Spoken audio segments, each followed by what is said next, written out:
Oke, bismillah. Assalamualaikum warahmatullahi wabarakatuh. Bismillahirrahmanirrahim. Alhamdulillahirabbil alamin. Wa bihi nasta'inu ala umurid dunya waddin. Allahumma sholli wa sallim wa barik ala habibina wa syafi'ina sayyidina wa maulana Muhammadin wa ala alihi wa ashabihi wa man tabi'ahum bi ihsanin ila yaumiddin. Amma ba'du. Bismillah. Mari kita lanjutkan, kita istiqomahi ngaji filsafat kita dalam rangka menambah wawasan, mencari cahaya ilmu. Semoga nanti kita bisa mendapatkan barokahnya ilmu. Malam hari ini kita memulai sesi yang baru. Saya memberi judul sesi bulan ini sebagai metode berfilsafat. Kalau sebelum-sebelumnya yang saya sampaikan selalu saja gagasan-gagasan, ide-ide dari tokoh tertentu. Bulan ini kita membahas caranya, metodenya, cara berpikir seperti apa sih yang bisa nantinya menghasilkan ide-ide atau gagasan-gagasan filosofis. Ya, saya urutkan per minggu mulai malam hari ini. Kalau malam hari ini temanya tentang bertanya atau pertanyaan. Minggu depan kita membahas tentang cara berdebat. Kemudian selanjutnya cara berdialog. Kemudian berpikir kritis sebagai puncaknya. Nah, akhir tahun, karena bulan ini ternyata Rabunya ada 5, di akhir tahun nanti, di Rebu sebelum tahun 2021, kita akan membahas tentang berpikir tentang diri kita sendiri atau cara introspeksi mumpung akhir tahun ya. Jadi itu tema-tema kita untuk bulan ini. Kita awali pertama-tama malam hari ini tentang cara bertanya atau seninya orang bertanya. Karena bagaimanapun pemikiran, gagasan, ide itu kan diawali dari pertanyaan-pertanyaan. Kalau orang tidak bertanya, menerima saja apa yang sudah terjadi di sekitarnya, ya tidak akan lahir ilmu.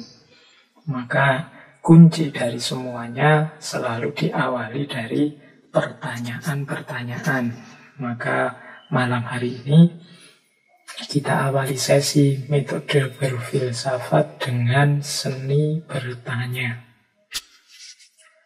Ini kelihatannya malam hari ini materinya agak serius, butuh fokus. Mari teman-teman dipersiapkan. Mungkin butuh sedikit-sedikit alat tulis kalau mau ditulis. Tapi yang lebih penting fokus dan perhatiannya. Karena ini nanti jadi kunci dalam kita berfilsafat. Kalau biasanya kalau bahasanya orang mancing, saya memberikan ikannya. Malam hari ini saya memberikan kailnya dan cara memancingnya.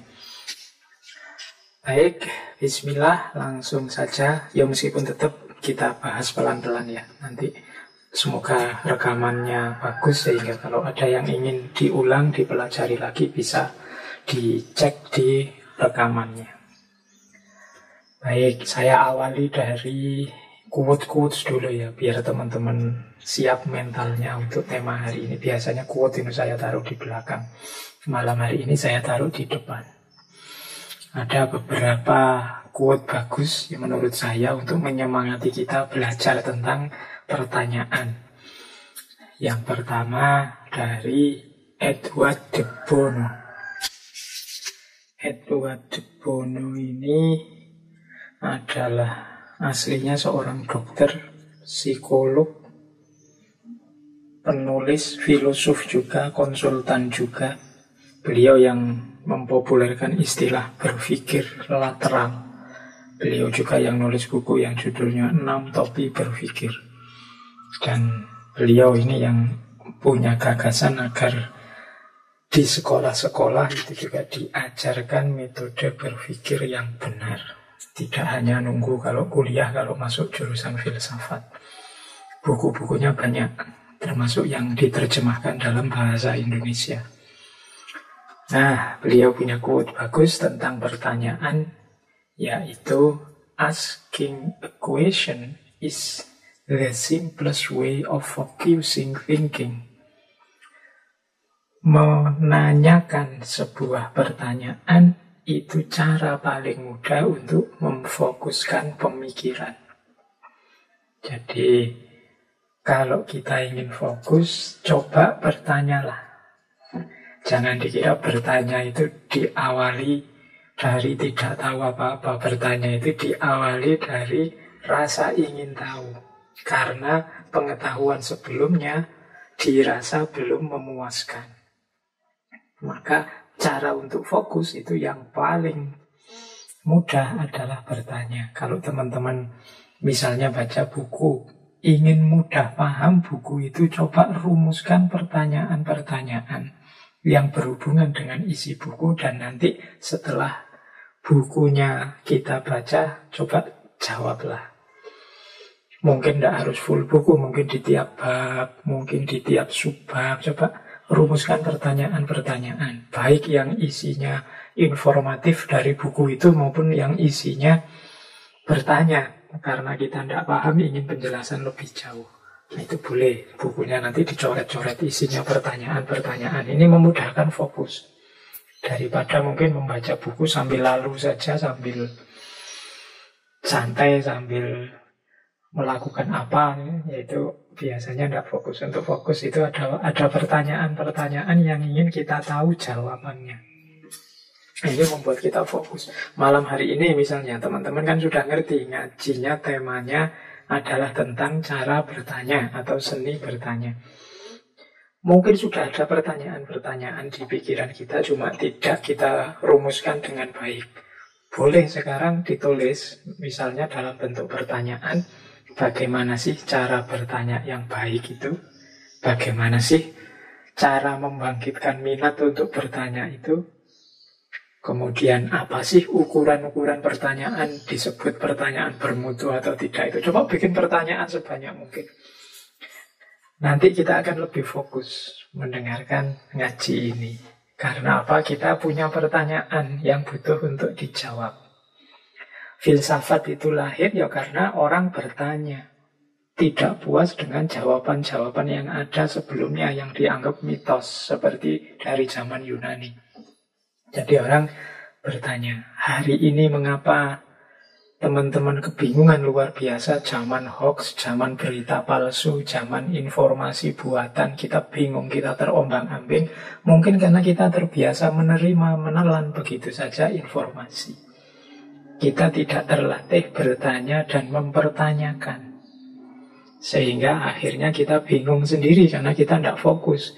Tadi ada info A, sekarang ada info B, mungkin besok ada info C. Dan kita bingung tentang hal yang sama, infonya macam-macam. Itu karena kita telan begitu saja, tidak pernah mempertanyakan. Makanya kata Francis Bacon, a prudent question is one half of wisdom. Pertanyaan yang serius, yang baik, yang hati-hati adalah setengahnya kebijaksanaan. Jadi ini quotes dari Francis Bacon yang dulu pernah kita bahas satu sesi penuh. Tokoh yang memicu lahirnya modernitas di Barat. Jadi pertanyaan yang kita susun dengan baik, dengan hati-hati, dengan bijaksana, itu adalah setengahnya kebijaksanaan. Jalan untuk menuju kebijaksanaan. Sama seperti Peter Abelard. Peter Abelard ini filosof juga. The key to wisdom is this? Constant and frequent questioning. For by doubting, we are led to question. By questioning, we arrive at the truth. Kunci dari kebijaksanaan itu ini, katanya Abelard. Ini maksudnya apa? Constant and frequent questioning. Bertanya secara kontinu dan berulang-ulang. Tanya lagi. Semakin banyak pertanyaan, semakin luas wawasan kita. Karena dengan meragukan sesuatu, kita akan terbawa kepada pertanyaan. Dan dengan mempertanyakan sesuatu, kita akan sampai pada kebenaran. Kita ragukan, kita tanyakan, akhirnya kita sampai pada kebenaran. Kalau apa-apa kita terima begitu saja, ya mungkin kita akan terjebak, kita akan tersesat dalam yang kita anggap kebenaran, padahal mungkin tidak. Biar tidak terjebak ke sana, ya satu-satunya jalan adalah ayo bertanya. Jangan hanya menerima. Terus ada lagi quote dari Voltaire. Judge a man by his question rather than his answer. Nilailah seseorang melalui pertanyaan-pertanyaannya, bukan melalui jawabannya. Dari pertanyaan yang diajukan nanti kelihatan tipe orang ini seperti apa. Nah, itu Voltaire. Kalau Einstein, dia punya quote bagus tentang pertanyaan. The important thing is not to stop questioning. Jadi hal yang paling penting adalah untuk tidak berhenti bertanya. Bertanyalah terus, nanti akan lahir Einstein baru. Orang-orang pintar baru yang banyak. Jadi quote-quote ini menurut saya sudah cukup untuk memprovokasi kita betapa pentingnya pertanyaan untuk dunia ilmu maupun dunia filsafat maupun untuk kehidupan kita. Kalau tidak ada orang bertanya, tidak akan lahir ilmu baru. Kalau tidak ada ilmu baru, ya dunia ini tidak akan berubah. Siapa yang ingin mengubah dunia, kuncinya ilmu. Siapa yang ingin menghidupkan ilmu, antara lain dengan bertanya. Oke, terus saya bawakan juga ini beberapa hikmah sebelum kita membahas pertanyaannya, biar ada unsur ngajinya. Ada beberapa ayat Al-Quran yang memang konotasinya mendorong kita untuk bertanya. Jadi pertanyaan itu dalam pandangan saya secara hikmah punya 3 peran yang dimainkan. Peran yang pertama adalah orang yang bertanya itu adalah orang yang sadar bahwa dirinya tidak tahu. Dan ini nanti akan jadi awal lahirnya ilmu. Orang sadar bahwa dirinya tidak tahu itu penting. Imam Ghazali kan membagi klasifikasi manusia di dunia keilmuan itu kan ada 4. Yang pertama orang yang tahu bahwa dirinya tahu. Ini kita harus berguru pada orang-orang seperti ini. Orang yang sadar kalau dia tahu. Karena memang dia tahu. Orang pinter yang sadar dirinya pinter. Ini orang yang perlu kita ikuti. Ada jenis kedua. Orang pinter tapi yang tidak sadar kalau dia ini pinter. Ini orang ini mungkin perlu kita dekati, perlu, katanya Imam Ghazali, seperti orang tidur. Ayo kita bangunkan, karena dia ini bisa berperan besar, bisa banyak kontribusinya untuk peradaban. Cuma dia tidak sadar saja. Ayo kita ajak untuk memberikan kontribusi lebih. Ini orang yang tidak tahu kalau dirinya tahu. Sebenarnya ilmunya tinggi dia, sebenarnya luar biasa wawasannya. Hanya saja mungkin dia tidak sadar nilai dirinya. Sehingga manfaatnya kurang besar. Atau jangan-jangan mungkin lingkungannya memposisikan dirinya yang membuat dia tidak sadar bahwa dia itu penting. Itu tipe orang jenis kedua. Ada tipe jenis ketiga, yaitu orang yang tahu kalau dia tidak tahu. Ini yang saya sebut tadi ya. Jadi orang ini tidak ngerti, sadar juga kalau dia itu tidak ngerti. Saya itu belum baca bukunya Pak, saya tidak tahu Pak, saya belum paham Pak. Ini rojulun yadri annahu la yadri. Orang yang tahu kalau dia tidak tahu. Orang seperti ini biasanya orang yang terbuka, mau belajar. Orang-orang inilah yang biasanya mampu melahirkan pertanyaan-pertanyaan secara kreatif karena dia ingin tahu. Makanya dia bertanya karena dia sadar dirinya tidak tahu. Orang seperti ini kalau ngomong, kalau posting itu biasanya ya tidak banyak menggurui. Tapi bertanya, ingin memberdayakan dirinya biar dia dari tidak paham menjadi paham. Ini rojulun yadri annahu la yadri. Orang yang sadar bahwa dirinya tidak tahu. Yang paling bahaya itu jenis keempat. Jenis keempat ini orang yang tidak tahu kalau dirinya tidak tahu.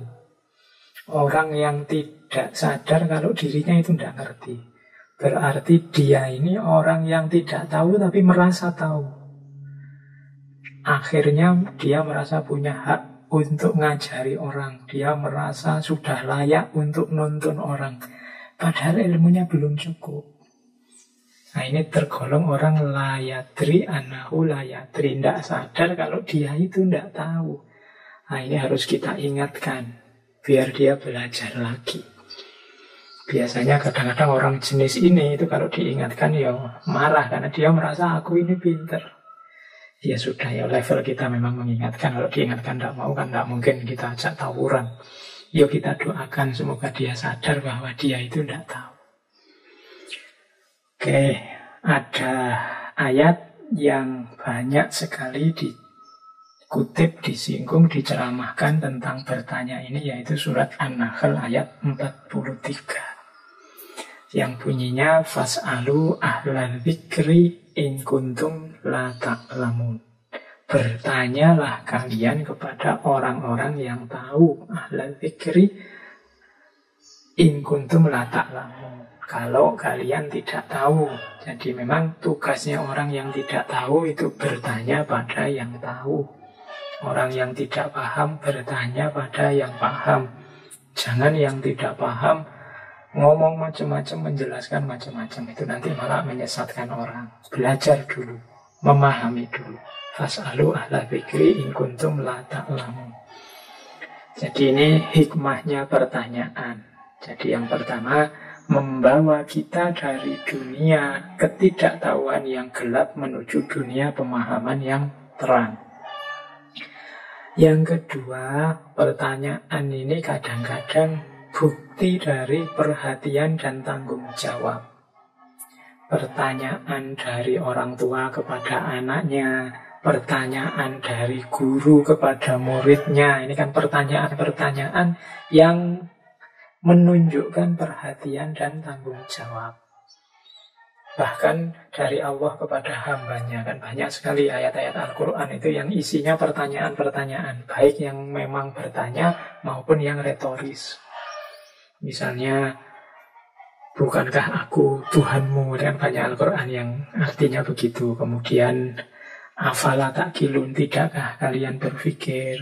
Kemudian pertanyaan-pertanyaan, alam taro kaifa fa'ala rabbuka bi ashabil fil, tidakkah engkau melihat bagaimana Allah memperlakukan kepada ashabul fil? Ini pertanyaan-pertanyaan untuk mendidik, karena perhatian, kasih sayang, kepedulian. Ini sama seperti orang tua kepada anaknya, pertanyaan guru kepada muridnya. Kalau ada guru tanya pada murid kan tidak mungkin, wah guru ini tidak ngerti kok tanya, kan tidak begitu. Tapi pertanyaan itu wujud dari perhatian, tanggung jawab, dan kasih sayang.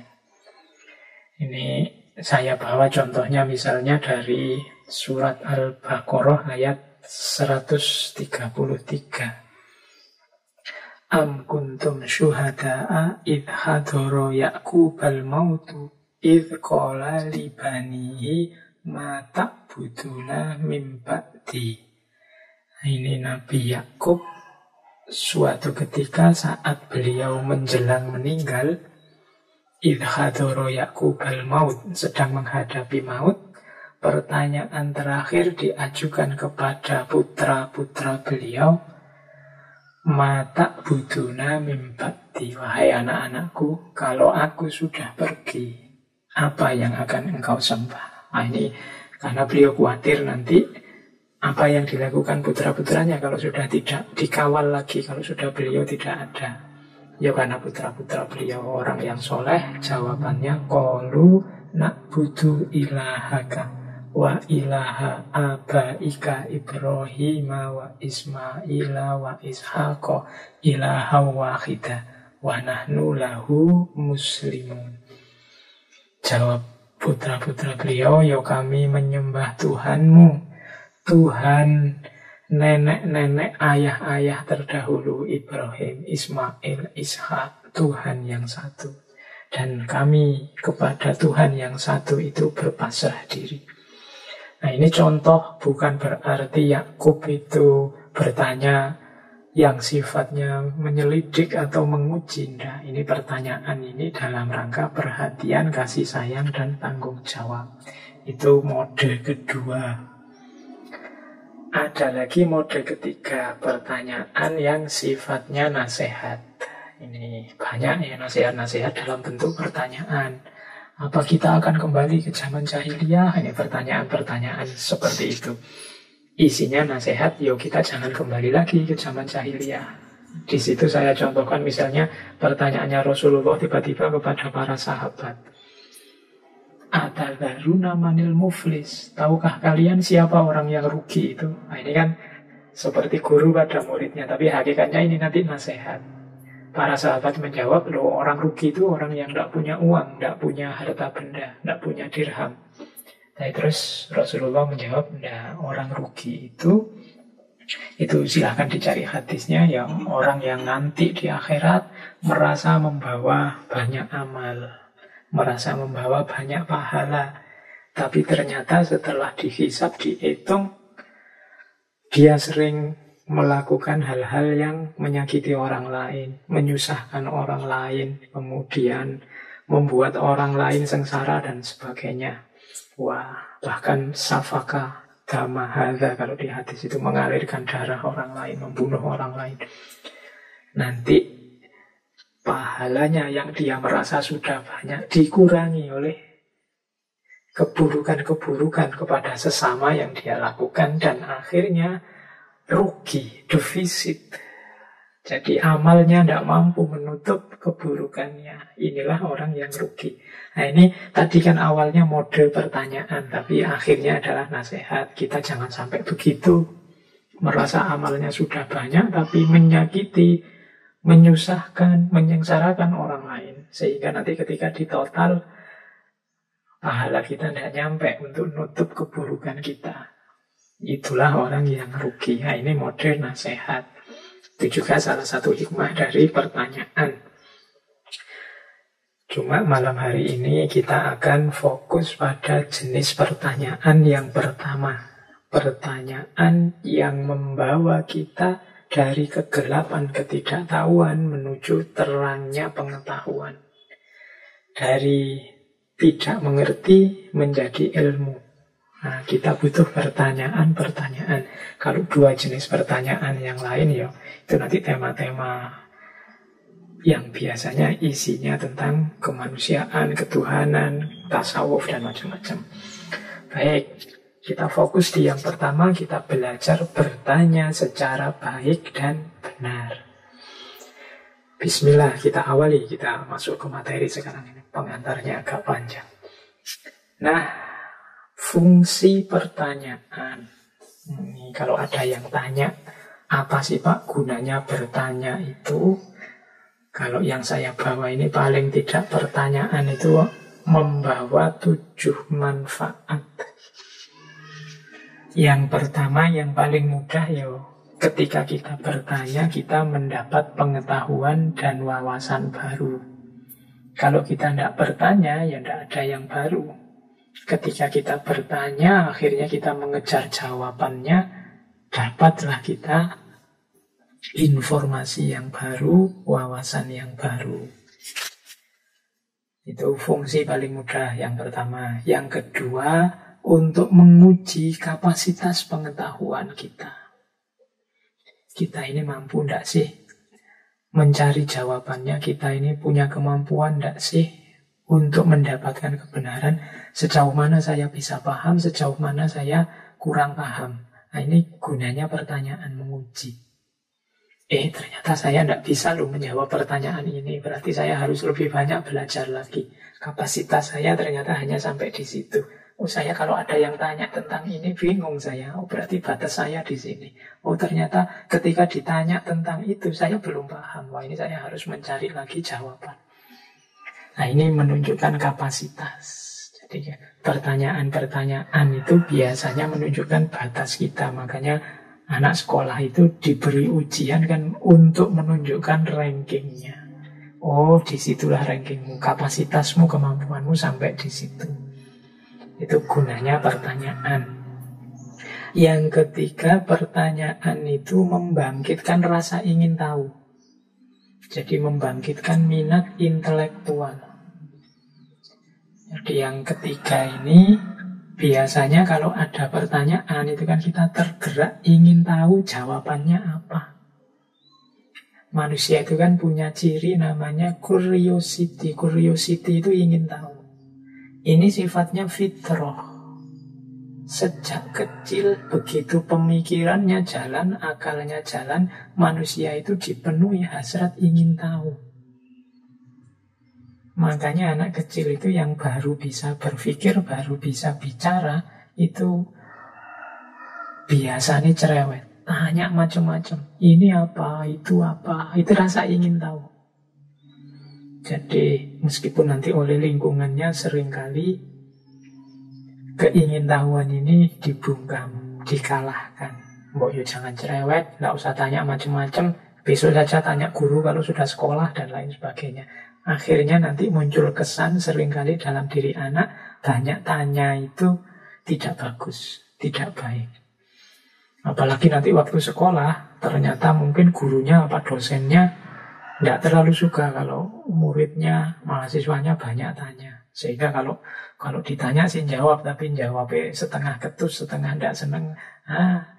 Akhirnya anak merasa, mungkin bertanya itu sesuatu yang negatif. Bertanya itu menunjukkan bahwa aku ini tidak tahu dan tidak dihargai. Mungkin ada kesan begitu. Mari kita yang kebetulan jadi guru apa jadi dosen, mari jangan kita matikan rasa ingin tahu anak didik kita. Biarkan hidup, biarkan tumbuh sesubur mungkin, karena dari rasa ingin tahu itu nanti akan lahir ilmuwan-ilmuwan yang besar untuk peradaban. Mari kita tuntun mereka. Nah, itu yang ketiga, gunanya pertanyaan membangkitkan rasa ingin tahu. Yang keempat, untuk menata, menertibkan cara berpikir. Karena kalau kita bertanya dengan baik, ini nanti membantu kita menemukan jawaban yang baik. Kadang-kadang kan pikiran kita itu tidak tertib, tidak tertata. Cara mudah untuk menata pikiran itu dengan pertanyaan-pertanyaan. Misalnya teman-teman mau nulis sesuatu, bingung ini memulainya dari mana. Boleh diatur pakai strategi, diawali dengan pertanyaan-pertanyaan. Saya awali dengan apa maksudnya ini. Kemudian mengapa kok ini penting. Kemudian bagaimana cara mencari solusi dari ini. Itu kan terus akhirnya jadi tertib. Tulisan saya ada logikanya. Diawali dari maksudnya, kemudian caranya, kemudian nilai pentingnya. Dan ini namanya bertanya bisa jadi jalan kita untuk menemukan jawaban. Nah, yang kelima, manfaatnya pertanyaan itu untuk membantu kita mengembangkan kemampuan menilai diri kita. Itu tadi kan kita biasanya sudah punya gagasan, punya ide, punya jawaban terhadap problem-problem hidup kita. Nah, tapi kita butuh menilai ini kebenaran yang saya yakini ini, kebaikan yang saya yakini ini memang sudah benar, sudah baik apa belum ya. Nah, kalau ingin mendapatkan kepastiannya, ayo ditanyakan, dipertanyakan lagi. Apa sih alasanku meyakini ini benar? Apakah aku sudah cocok, relevan menggunakan ini untuk hidup? Wah, ini kemampuan kita menilai hidup. Jadi pertanyaan-pertanyaan membuat kita mampu menilai. Yang keenam, kemampuan kita bertanya menjamin pengorganisasian dan pemahaman terhadap sesuatu secara tepat. Ini berhubungan dengan menata pemikiran tadi. Mana yang awal, mana yang tengah, mana yang akhir. Nah, itu bisa terbantu dengan pertanyaan-pertanyaan. Dan yang terakhir, pertanyaan itu mengarahkan perhatian kita kepada unsur-unsur yang penting dalam satu permasalahan. Jadi ketika ada pertanyaan-pertanyaan, kita bisa fokus pada ini yang penting, ini yang tidak penting. Yang penting-penting saya tanyakan dulu. Yang pokok-pokok kita uji dulu. Yang tidak penting belakangan, karena kita butuh beres bagian yang pokok-pokok dulu. Nah, ini fungsinya pertanyaan. Karena ternyata fungsinya banyak dan penting-penting, maka mari kita belajar cara bertanya yang baik dan tepat. Kalau teman-teman sulit, misalnya Pak, saya itu ingin berfilsafat, belajar filsafat dengan baik. Tapi caranya gimana ya Pak? Cara paling mudah pertama-tama adalah bertanyalah. Susunlah pertanyaan-pertanyaan yang menurutmu penting. Nanti mungkin setelah kajian ini, teman-teman ambil kertas, ambil pulpen, coba ditulis. Apapun, coba ditulis yang menurut teman-teman penting, tanyakanlah. Ya yang esensial ya. Esensial itu maksudnya tema-tema besar. Bukan pertanyaan yang untuk hal yang tidak penting. Misalnya tanya, besok pagi sarapan apa, itu nanti saja. Coba tanya yang penting, kira-kira. Filsafat itu kan berawal dari pertanyaan-pertanyaan. Misalnya begini. Contohnya ya, aku ini orang yang seperti apa sih? Ini kan tanya. Ini nanti teman-teman menguji diri sendiri. Kemudian kira-kira orang lain menganggap aku itu orang yang seperti apa? Dengan bertanya tentang diri kita sendiri. Ya sebenarnya boleh tanya apa saja. Ini contohnya tanya tentang aku. Atau tanya pertanyaan besar juga boleh. Hari ini zamannya zaman apa ya kira-kira? Sesuai yang aku kesankan. Orang Indonesia itu kira-kira cirinya apa hari ini? Ini kan juga pertanyaan-pertanyaan besar. Watak keindonesiaan hari ini itu seperti apa? Beda enggak ya dengan orang Indonesia zaman dulu? Coba latihan. Itu nanti tema-tema itu kan tema-tema penting, tema-tema krusial untuk kita berlatih. Bikin pertanyaan sebanyak mungkin.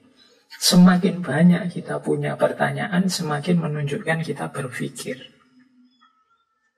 Jadi, tidak hanya menerima begitu saja apa yang terjadi di sekeliling kita. Misalnya lihat berita, entahlah berita apa wis tentang korupsi. Boleh tanya, mengapa orang kok masih mau korupsi? Padahal kelihatannya hidupnya sudah mampu. Nah, coba dijawab pertanyaan ini. Nanti jawabannya bisa A, B, C, D. Setiap jawaban coba kita uji satu-satu. Nah, ini jalan kita berfilsafat. Ya mudahnya jalan jadi orang pintar. Jadi bertanya dan menguji jawaban. Nah, ini tips untuk yang kebingungan sejak kemarin. Saya ingin berfilsafat, tapi bingung mau mulai dari mana. Bertanyalah. Nah nanti cari jawabannya gimana? Coba diselesaikan sendiri. Ya coba saja. Kalau tidak mampu, mencari bantuan dari referensi-referensi, buku-buku untuk jawabannya. Syukur-syukur ada teman diskusi. Syukur-syukur ada ahli yang bisa ditanya. Itu untuk latihan. Boleh. Dalam rangka kita berfilsafat, memikirkan hidup secara mendalam. Oke, kita lanjutkan. Nah, ini ada level-level pertanyaan. Jadi level ini berarti ranking ya, dari pertanyaan yang dasar sampai pertanyaan yang dalam. Nah, semakin ke kanan, semakin mendalam pertanyaannya. pertanyaan level paling dasar itu pertanyaan yang informatif. Ya biasanya jenisnya apa ini, apa itu informatif sifatnya. Jawabannya ya isinya informasi. What, when, where. Nah, ini jenis-jenis pertanyaan informasi. Kapan Indonesia merdeka? Kapan virus pandemi ini mulai terjadi? Kapan vaksin akan diluncurkan? Dan seterusnya. Ini informatif. Relatif mudah kalau kita tahu mencari rujukannya kemana. Makanya disebut pertanyaan paling dasar, ya paling mudah. Ini anak-anak sekolah itu, apalagi yang sekolah-sekolah dasar itu biasanya ya jenis-jenis pertanyaan informatif. Karena ini nanti yang jadi dasar membangun yang lebih dalam, lebih tinggi dari itu. Ya, dasar bukan berarti rendah atau hina ya, karena kita tidak mungkin berpikir mendalam kalau level informatifnya saja belum paham. Kalau tidak punya informasi tentang itu, percuma kita diskusi panjang lebar, ternyata kita belum paham di level informatif. Membahas panjang lebar tentang Habib misalnya, ternyata kita belum paham Habib itu apa. Nah itu kan eman-eman, capek-capek diskusi ternyata tidak tepat sasaran. Membahas panjang lebar tentang menjaga jarak, tapi kita ternyata paham kita menjaga jarak itu berbeda dengan yang dimaksud oleh pemerintah atau yang dimaksud oleh teman diskusi kita. Nah, ini juga nanti diskusinya biasanya tidak jelas, ngalor ngidul. Jadi level pertanyaan informatif ini rasanya kok masih simpel, sederhana, tapi bagi saya penting untuk masuk ke level pertanyaan yang lebih dalam. Nah, lebih dalam dari informatif ini level interpretif. Level interpretif ini level pemahaman. Kalau ini sudah yang ditanyakan adalah makna, pemahaman orang. Misalnya tadi bertanya tentang kapan pandemi ini bermula, level interpretif ini biasanya masuk lebih dalam. Mengapa sih kok terjadi pandemi? Pandemi seperti ini itu kira-kira bermanfaat atau mudarat sih? Kalau bermanfaat, manfaatnya di mana? Kalau bahaya, bahayanya di mana saja? Kalau ditimbang antara bahaya dengan manfaatnya besar mana? Ini sudah level interpretif. Jawabannya bisa macam-macam. Setiap orang punya argumen sendiri-sendiri. Nah ini lebih dalam, sudah tidak sekedar informasi. Mana yang kita pilih di era pandemi ini? Kestabilan ekonomi atau kesehatan? Mana yang kita utamakan? Kalau kita pilih kestabilan ekonomi, mengapa? Kalau kita pilih kesehatan, mengapa begitu? Nah, ini interpretif sudah. Tidak sekedar informasi, ini sudah lebih dalam. Nah, ini level kedua. Nah, ini juga makanya tadi saya bilang ya masuk ke level lebih tinggi butuh level sebelumnya. Kalau kita sudah memaknai tapi tidak paham informasi dasarnya, ya malah merusak pemahaman. Kita keliru, sesat pemahaman. Level kedalaman kedua. Lebih dalam lagi ada level kritis. Nah, semakin ke dalam, tadi ya syaratnya butuh yang sebelumnya. Level kritis ini menguji lagi ketepatan jawaban-jawaban yang sudah diberikan sebelumnya. Ini namanya level kritis. Misalnya tadi, di era pandemi ini, kalau kesehatan kita tawakal saja, kalau ekonomi kita perjuangkan. Nah ini jawaban ini terus ketika masuk lebih dalam dikritisi. Ini namanya level kritis. Loh bagaimana kok yang kesehatan dipasrahkan saja? Bukankah sehat itu juga harus kita upayakan? Nah ini level kritis, merespon jawaban sebelumnya. Apa tidak bisa kita bela dua-duanya? Ya ekonomi, ya kesehatan misalnya. Nah ini kritis namanya. Jadi meletakkan jawaban, menguji jawaban, mencari relevansi jawaban, sesuai porsi dan proporsinya. Nah, ini namanya jawaban yang kritis, pertanyaan yang kritis. Jadi mempertanyakan. Di level kritis ini tidak sekedar bertanya, tapi mempertanyakan. Mempertanyakan itu konotasinya yang mengkritisi jawaban-jawaban yang sudah ada. Tentu saja untuk bisa mengkritisi harus paham informasi, juga paham interpretasi. Kalau kita salah paham terhadap informasi dan interpretasi, ya kita tidak mungkin bisa mengkritisi. Misalnya kita mengkritisi pikirannya orang. Tapi orangnya bilang, loh, saya tidak begitu, sampean salah paham. Yang saya maksud ini loh. Maka untuk kritis juga kita harus punya bekal informasi yang cukup, pemahaman yang cukup terhadap apa yang mau kita kritisi. Tidak sekedar mengkritik, tapi ada aspek ketepatannya. Nanti di minggu ketiga kita akan belajar lebih detail lagi cara berpikir kritis. Nah, ada level lebih dalam lagi daripada level kritis, yaitu aspek kreatif. Kreatif ini lebih dalam dari kritis, mungkin juga bisa disebut lanjutannya berpikir yang kritis. Jadi kreatif itu kemampuan kita untuk bertanya yang melahirkan jawaban-jawaban yang baru.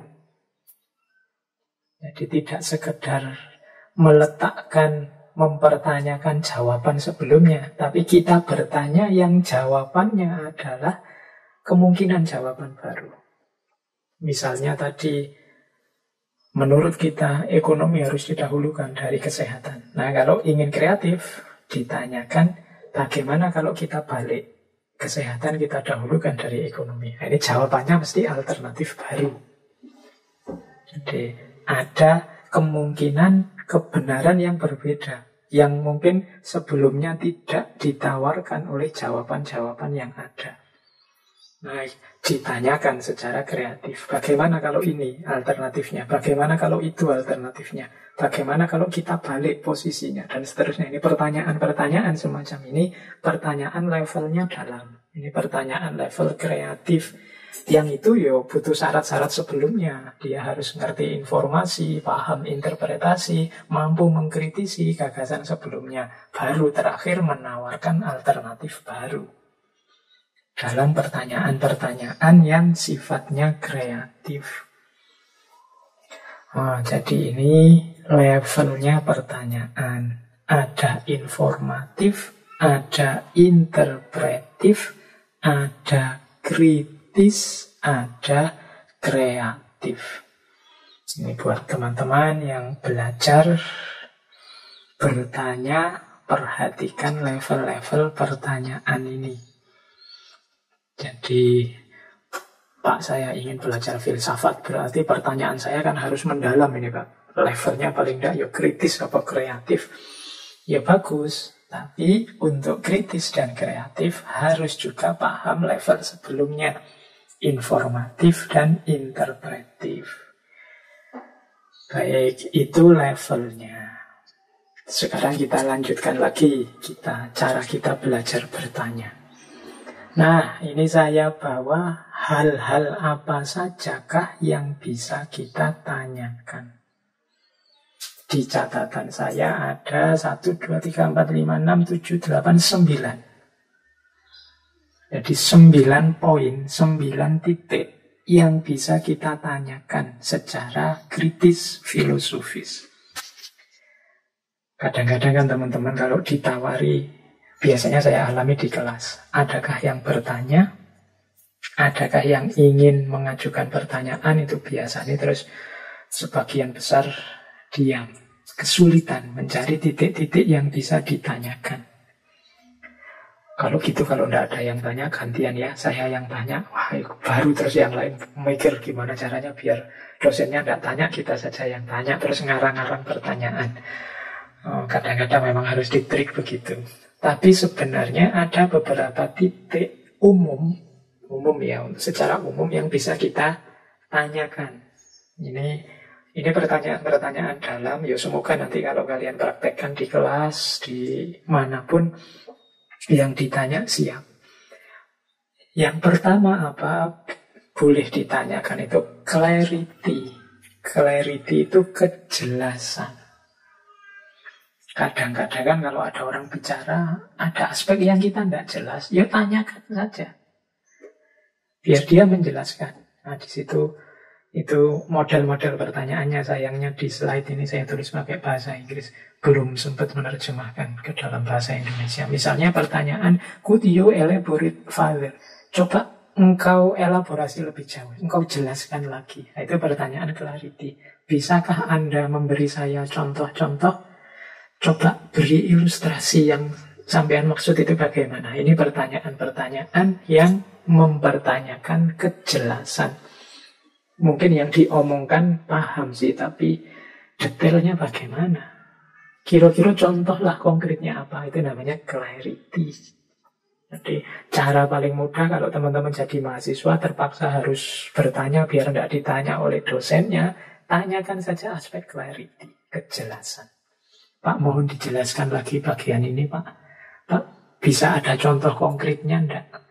Ilustrasi yang menggambarkan yang Bapak jelaskan tadi. Itu menanyakan clarity. Oke, ini yang pertama. Yang kedua, bisa juga ditanyakan akurasi. Akurasi itu ketepatan datanya. Teman-teman boleh tanya, itu sumbernya dari mana? Bagaimana saya membuktikan benar salahnya klaim itu? Itu dilihat dalam kenyataan, apa dipahami rasional saja, apa ada rujukannya, tokoh siapa, apa buku apa? Nah, itu namanya menanyakan akurasi, ketepatan.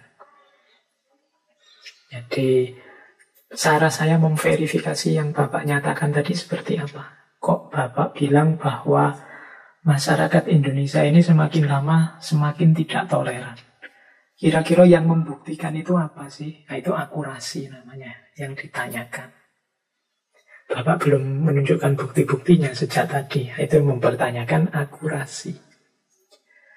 Yang ketiga, bisa juga ditanyakan presisi. Jadi kalau presisi ini ketepatan. Jadi kadang-kadang orang bicara menjelaskan itu terlalu melebar kemana-mana. Tidak spesifik sehingga kita bingung. Boleh ditanyakan presisinya. Mohon maaf Pak, bisa lebih spesifik? Nah ini mempertanyakan presisi. Pastinya saja seperti apa Pak? Nah ini menanyakan presisi. Tepatnya apa sih Pak? Nah, ini menanyakan presisi namanya. Boleh menanyakan ini. Pak, Bapak sejak tadi ngomongin ngalor ngidul, tidak jelas. Mbak, intinya saja lah Pak, maksudnya apa? Nah, ini namanya menanyakan presisi. Oke, ya mungkin nanti dosennya, oh yang lain jelas kok kamu sendiri yang tidak jelas. Jangan-jangan kamu ngelamun tadi. Kadang-kadang kan ada yang begitu, dosennya sudah capek ngomong, mahasiswanya melamun, tiba-tiba tanya, Pak, bisa dijelaskan lagi? Oke, ya tidak apa-apa. Insya Allah kalau dosen-dosen itu sabar, apalagi mahasiswanya.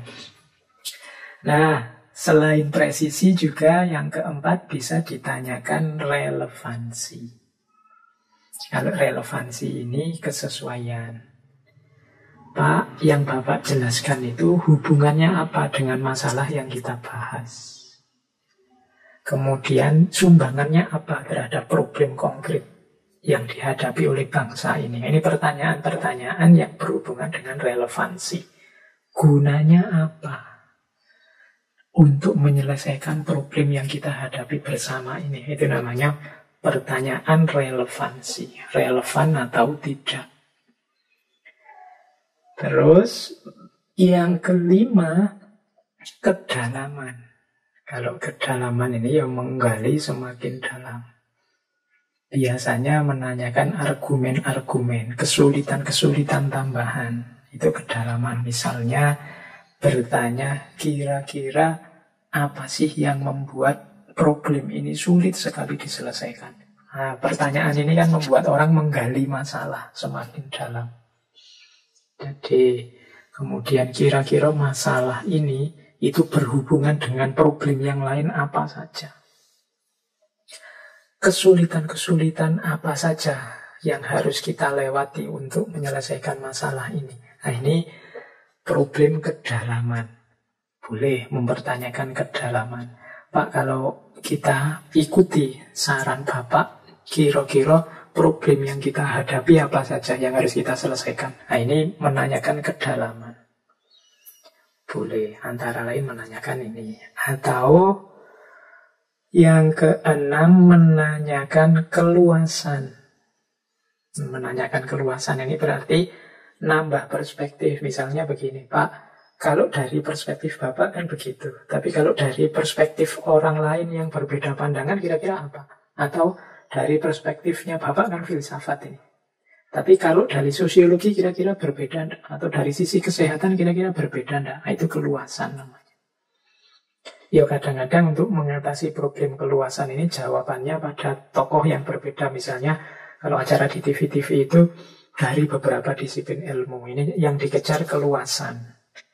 Jadi mungkin mengundang politikus, sekaligus mengundang pengacara, sekaligus nanti mengundang juga kiai, mengundang juga ahli filsafat, dikumpulkan jadi satu. Ini yang dikejar adalah keluasan, biar informasinya multi perspektif. Setelah tanya A pada tokoh ini, tanya A juga pada tokoh yang berbeda. Ini mengejar keluasan. Boleh mempertanyakan aspek keluasan. Kalau dari perspektif ini bagaimana? Perspektif filsafat tapi yang sifatnya ateis bagaimana, Pak? Kalau yang filsafat tapi yang teistik gimana? Atau filsafat yang spiritualis gimana? Nah, ini mengejar keluasan. Yang ketujuh, bisa juga mengejar logik. Logik itu prosesnya. Mempertanyakan prosesnya. Pak, alasannya apa kok Bapak bilang begitu? Itu logikanya. Bagaimana dasarnya ini sehingga bisa kita terima? Ini menanyakan proses logiknya. Hubungannya apa, Pak? Paragraf yang pertama tadi yang Bapak sampaikan di awal dengan yang Bapak sampaikan belakangan ini. Kok rasanya tidak nyambung, Pak? Nah, ini menanyakan logika. Boleh. Pak tadi katanya ngomong tentang pertanyaan. Tema kita malam ini pertanyaan. Kok Bapak malah bahas tentang itu sih? Kan tidak nyambung itu. Nah, ini boleh mempertanyakan logiknya. Jadi koherensi berpikirnya.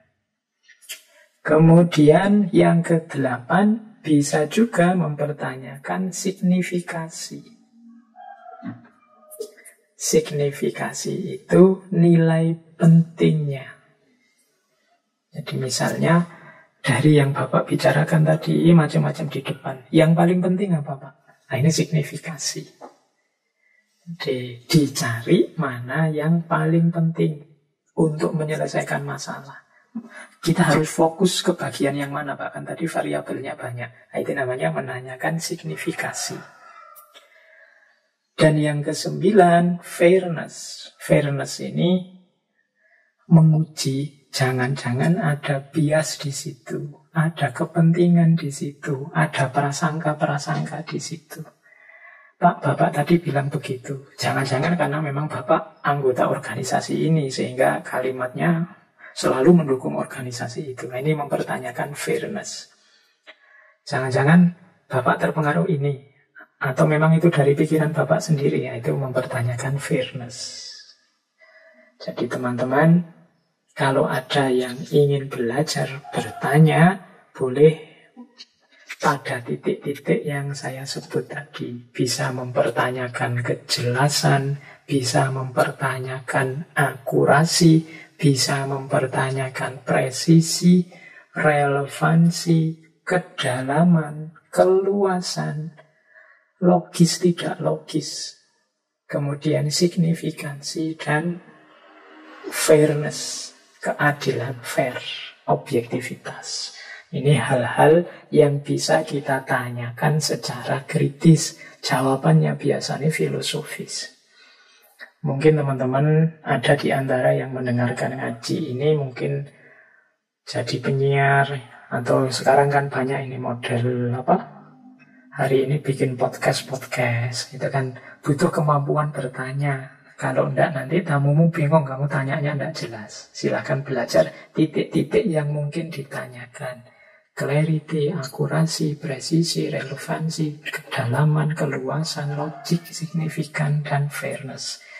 Boleh jadi bahan untuk bertanya.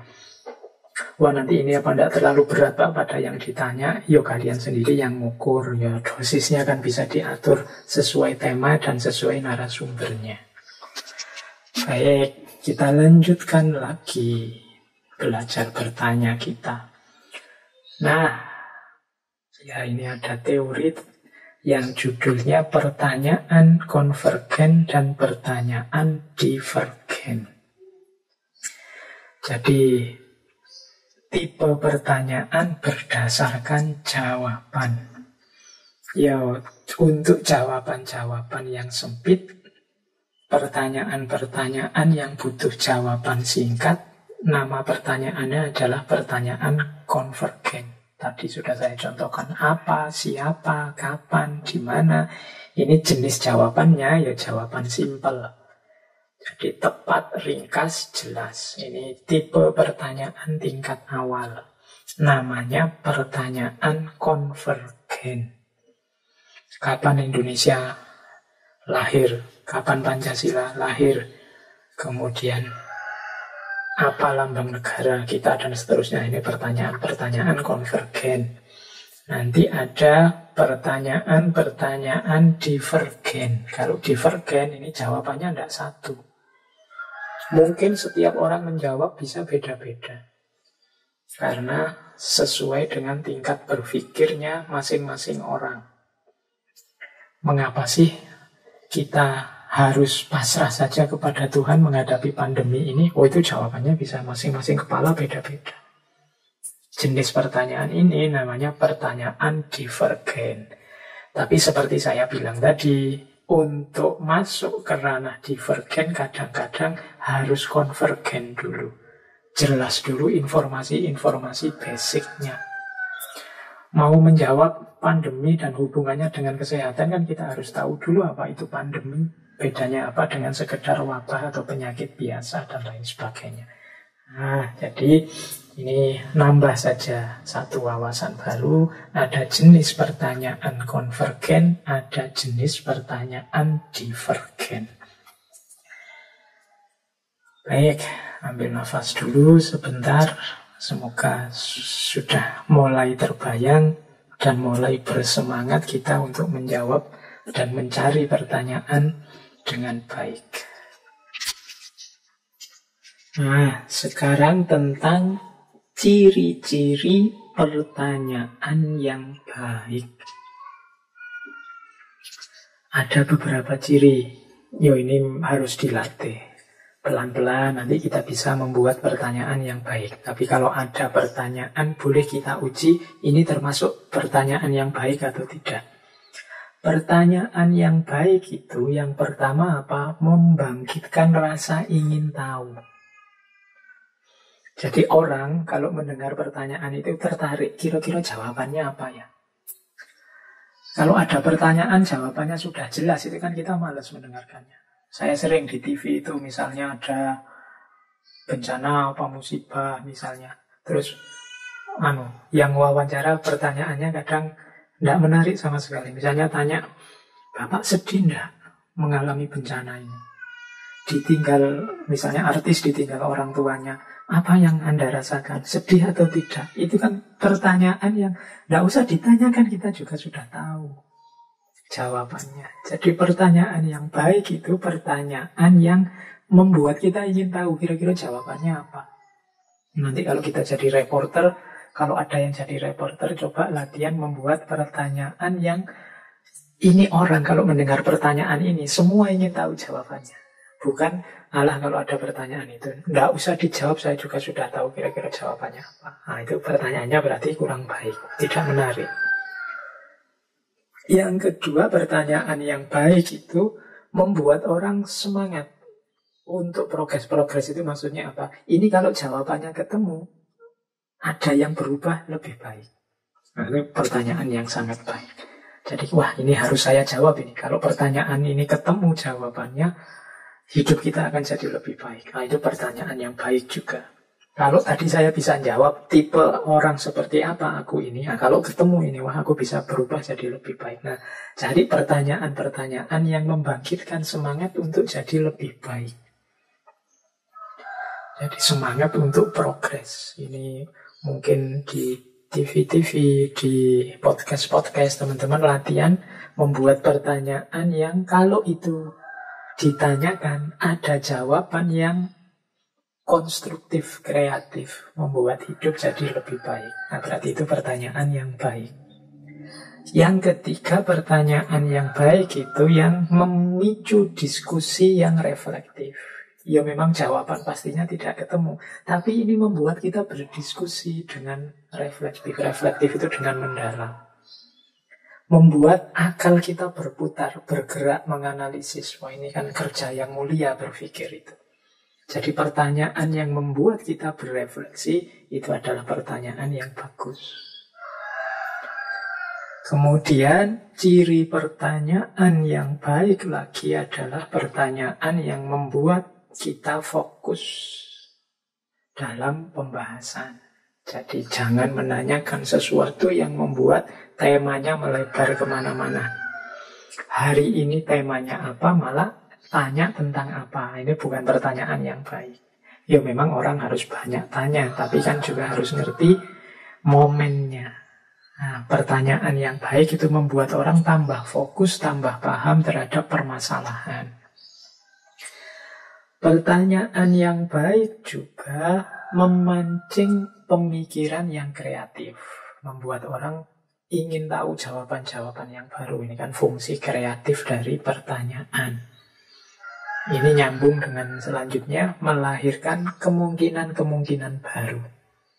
Jadi pertanyaan-pertanyaan yang membuat orang, wah ini mungkin A ini jawabannya, mungkin B ini jawabannya. Wah tidak terpikir ke situ. Gara-gara pertanyaan ini kita jadi berpikir ke sana. Nah ini pertanyaan yang baik. Jadi melahirkan kemungkinan-kemungkinan yang baru.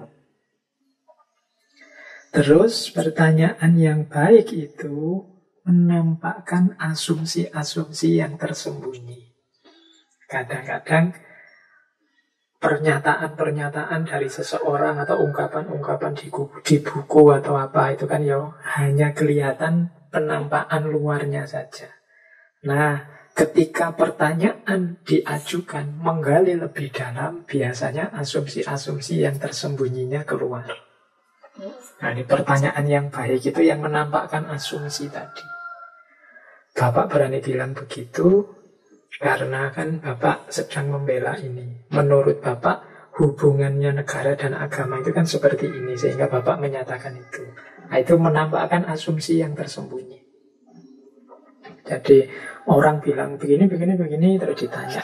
Ada pertanyaan, menurut Bapak bagaimana sih beragama yang baik dalam satu negara seperti Indonesia ini? Nah ini kan pertanyaan mancing yang jawabannya menampakkan asumsi-asumsi orang ini. Nanti dia mungkin jawab hubungan antara negara dan agama.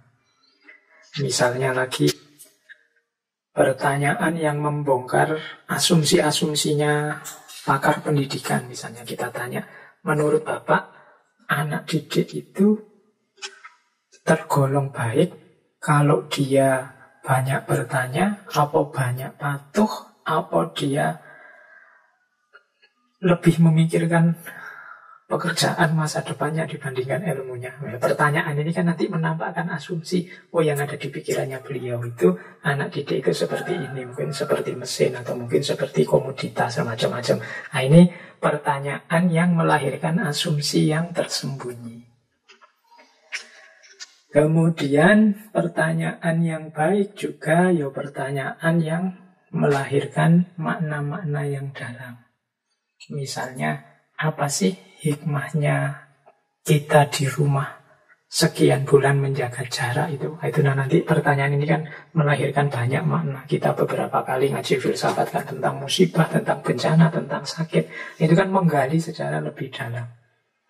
ternyata tidak sekedar duka nestapa kesulitan buahnya pandemi ini, tapi juga ada hikmah-hikmah. Nah, ini pertanyaan-pertanyaan yang menggali makna secara dalam. Kalau ada pertanyaan yang jawabannya seperti itu berarti pertanyaan yang baik.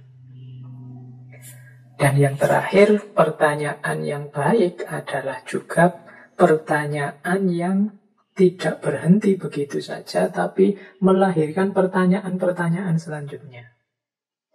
Jadi pertanyaan yang baik itu begitu dijawab, justru ada pertanyaan baru lagi, ada pertanyaan baru lagi, ada pertanyaan baru lagi. Ini ciri pertanyaan yang baik. Makanya ada yang bilang orang pintar itu secara otomatis mentalnya akan seperti padi, menunduk. Mengapa menunduk? Karena semakin dia tahu, semakin muncul banyak pertanyaan. Semakin muncul banyak pertanyaan, sebenarnya semakin dia sadar betapa sedikitnya yang dia tahu. Betapa tidak luasnya yang dia paham selama ini. Jadi otomatis dia akan tawaduk, menunduk, merasa dirinya sama sekali belum pintar. Masih ada sangat banyak hal yang belum dia tahu. Karena semakin dia tahu, semakin banyak pertanyaan. Semakin dia tahu, semakin banyak pertanyaan. Semakin luas ilmunya, semakin luas juga pertanyaannya. Semakin dia sadar level pengetahuannya, semakin dia sadar betapa banyak hal yang tidak tahu. Ini yang membuat dia terus tidak berani sombong, tidak berani membusungkan dada akan ilmu dan pengetahuannya. Nah, kalau ada pertanyaan kok jawabannya justru memunculkan pertanyaan lagi, itu sebenarnya termasuk ciri pertanyaan yang baik. Berarti apa? Wawasan kita tambah luas lagi, tambah luas lagi, tambah luas lagi.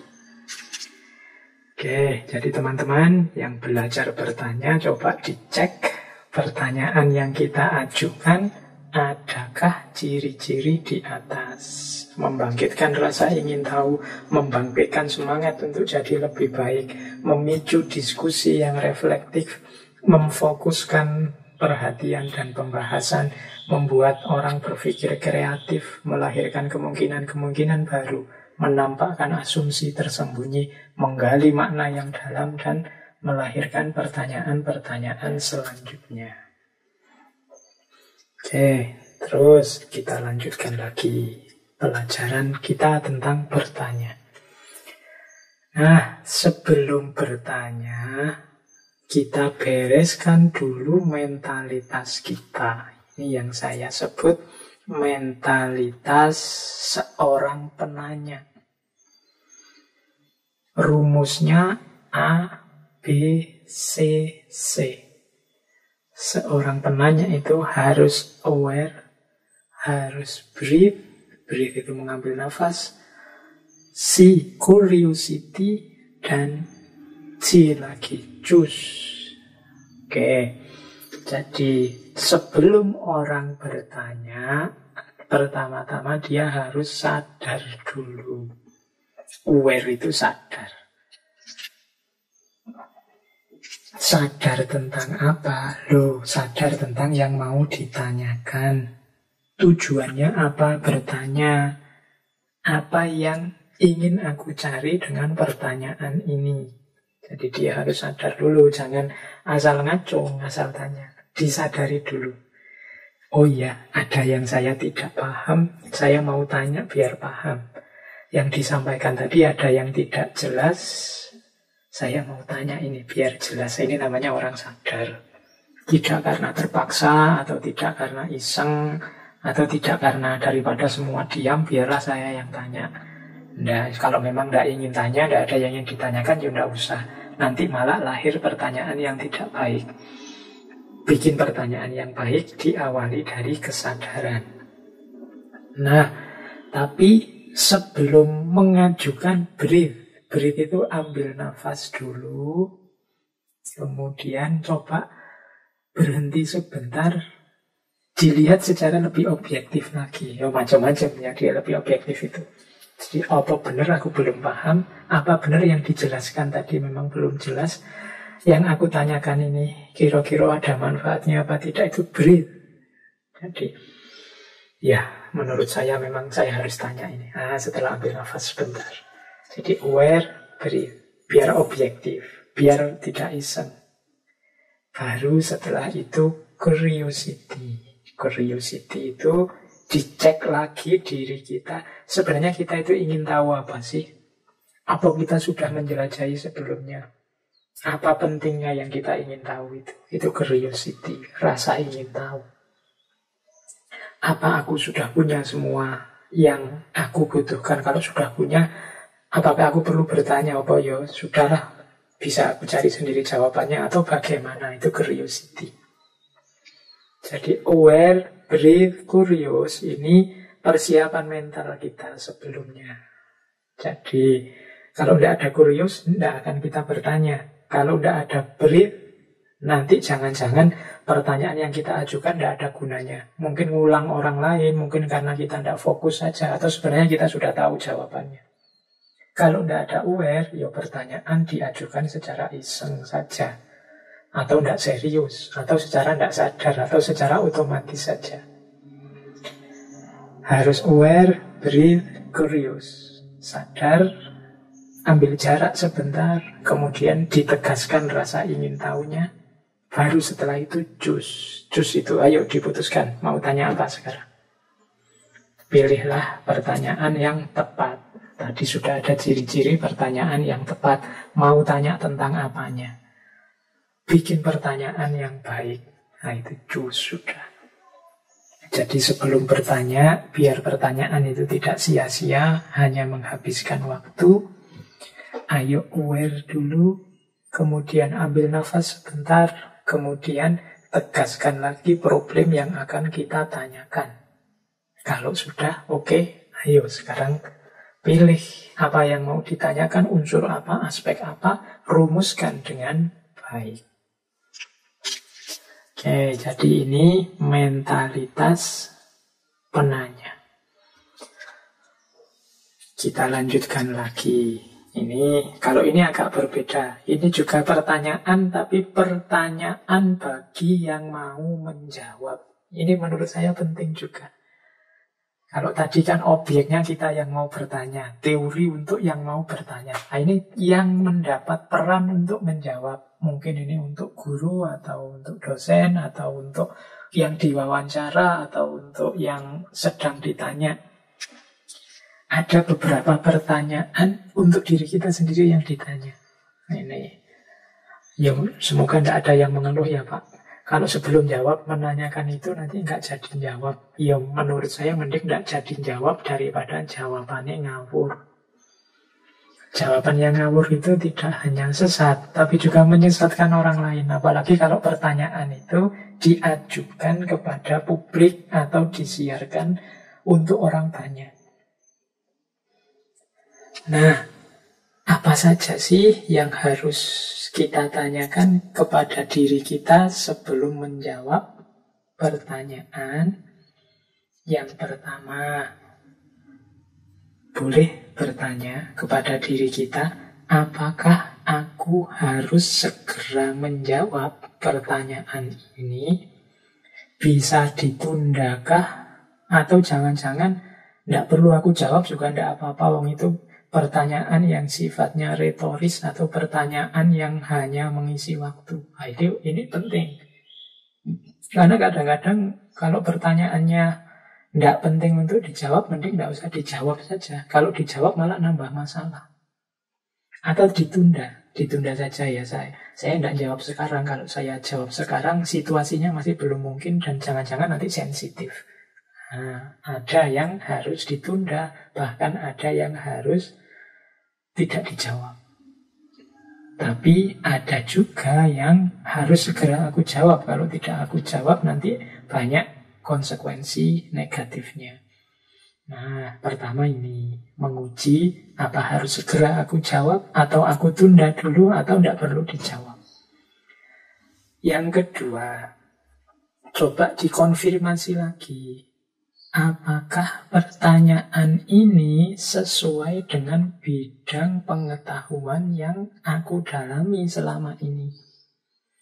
Jadi ini untuk jaga-jaga biar kita tidak nekat. Wong saya ngertinya filsafat, tiba-tiba ada pertanyaan dari ranah teknologi atau dari ranah biologi atau neurosains macam-macam. Nah, aku harus sadar diri. Aku tidak mendalami itu. Kalau nekat ngomong nanti bisa menyesatkan orang. Maka ini penting. Ini pertanyaan ini sesuai tidak dengan bidangku. Kalau tidak sesuai, ya seperti teladan uswah dari para fakih bulan lalu. Semuanya akan menjawab la adri. Kalau tidak tahu, ya tidak tahu, bukan bidangku. Nah, ini harus kita sadari. Karena kadang-kadang memang orang banyak itu bertanyanya sesuai problem yang terlintas dalam pikiran mereka masing-masing. Sehingga kadang-kadang tidak kritis. Pertanyaan ini harusnya tidak diajukan ke beliau, tapi ke beliau yang lain, yang sesuai dengan keahliannya. Bahkan kadang-kadang ada pertanyaan itu, oh ini yang bisa jawab cuma Tuhan ini, atau yang bisa jawab cuma Rasulullah ini. Pertanyaan level yang seperti itu.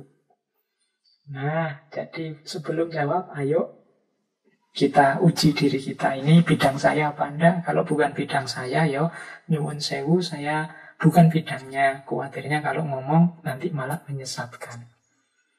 Demikian juga, ini yang selanjutnya. Meskipun itu bidang kita, coba ayo ditanya lagi. Apa aku sudah tahu jawabannya?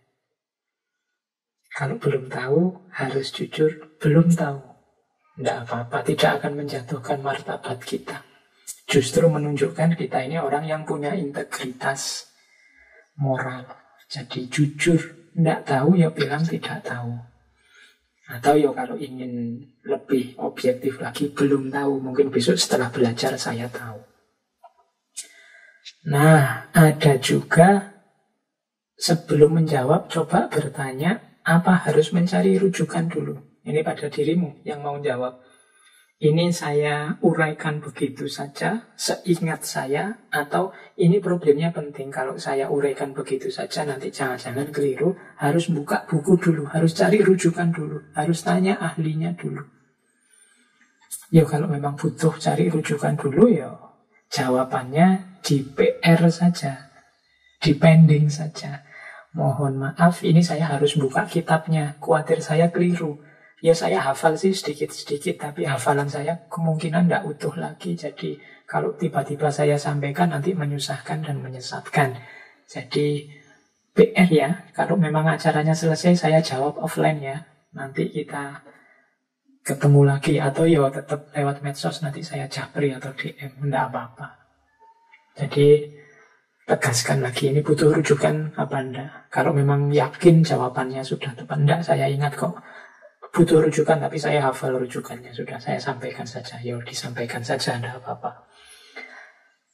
Tanyakan juga, jangan-jangan problem ini berhubungan dengan pandangannya orang lain. Yang kita harus diskusi dulu, harus konfirmasi dulu ke yang bersangkutan. Wong tadi yang bersangkutan tidak mewakilkan ke kita. Kalau saya ngomong mewakili dia, atas nama dia bisa bahaya. Ini atas nama umat atau atas nama ini, kapan kita minta izin jadi atas namanya? Nah, ini berarti apa? Jangan kesusu dijawab, atau kalau dijawab ya sebut saja, ya pastinya yang bersangkutan yang tahu.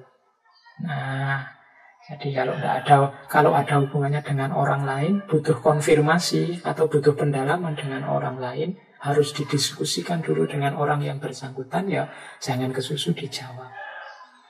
Bereskan dulu konfirmasi dari orang lain.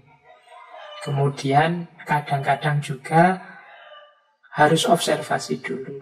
Saya belum bisa jawab karena belum tahu duduk persoalannya yang tepat. Saya harus observasi dulu, menguji dulu, bertanya-tanya dulu kemana-mana. Nah, kalau memang sudah lulus dari semuanya, ya monggo dijawab. Jangan sampai menyembunyikan wawasan, menyembunyikan ilmu, karena ilmu itu anugerah Allah dalam bentuk cahaya yang kita untuk mencahayai yang lain juga, tidak hanya mencahayai diri kita sendiri. Tapi kalau memang ada kendala-kendala yang tadi 1, 2, 3, 4, 5, 6 tadi, ya coba dipikir lagi. Apa harus kita nekat menjawab, padahal masih butuh hal lain yang harus dilakukan. Jangan sampai kita sesat dan menyesatkan. Oke, terus. Nah, ini saya membawa namanya proses ideal. Proses ideal itu bagaimana sih cara mengembangkan pertanyaan, bagaimana arus dari bertanya sampai jadi ilmu dan nanti dikembangkan. Ini namanya proses ideal. Dalam hidup kita, ini kan teman-teman tadi sudah ngerti teknik-tekniknya bertanya, bahkan strateginya menjawab. Perhatikan setelah bertanya, kan nanti ada jawaban-jawaban. Setelah question, kan nanti ada answer. Setelah dapat jawaban, ada decision. Decision itu keputusan. Oh, saya putuskan memilih jawaban ini. Nah, itu decision. Menurut saya yang benar ini, itu decision. Kalau sudah decision, selanjutnya action. Action itu tindakan. Oh ya, saya dapat jawabannya ini, kebenarannya ini, inilah yang saya lakukan. Sesuai dengan kebenaran jawaban yang saya temukan tadi. Nah, itu action. Tindakan itu biasanya nanti membuahkan hasil, result. Jadi, saya melakukan itu, hasilnya ini. Nah, itu result. Nah, setelah result, hasilnya kelihatan, yang terakhir adalah evaluation. Evaluation itu diuji. Kan keputusan kita tidak selalu pasti benar. Kadang-kadang ada keliru-kelirunya, ada kurang-kurangnya. Tapi ketika kita sudah menjalankan, sudah kelihatan hasilnya, kan bisa kita uji. Bisa kita evaluasi. Oh, ternyata jawabanku terhadap pertanyaan tadi kurang tepat. Jawabanku ada kurangnya, ada tidak benarnya. Nah, ini gunanya evaluasi. Jadi ini yang saya sebut proses ideal. Proses setelah kita bertanya, kemudian memutuskan jawaban yang tepat, kemudian menjalankan hasil jawaban itu, kemudian melihat hasilnya, dan yang terakhir refleksi evaluasi. Kita uji lagi, kita evaluasi lagi, apa benar jawabanku pas. Apa isinya evaluasi itu? Ya pertanyaan lagi, mempertanyakan lagi terhadap jawaban yang semula sudah kita berikan. Ini saya sebut proses ideal. Karena Kak, mungkin ada yang tanya, Pak, bukankah lebih positif bertanya, kemudian jawabannya kita uji lagi, ujiannya kita kritisi lagi? Ya, kalau itu ya bagus, tapi kan hidup ini tidak bisa kita berpikir terus-menerus, kontemplasi, refleksi. Ada titik-titik, keputusan harus kita ambil, tindakan harus kita jalankan segera. Maka diskusi iya, berpikir iya, refleksi iya, tapi kan harus ada titik kita putuskan untuk saat ini menurut saya yang paling tepat, yang paling baik ini. Nah, tapi jangan lupa ada wilayah refleksi.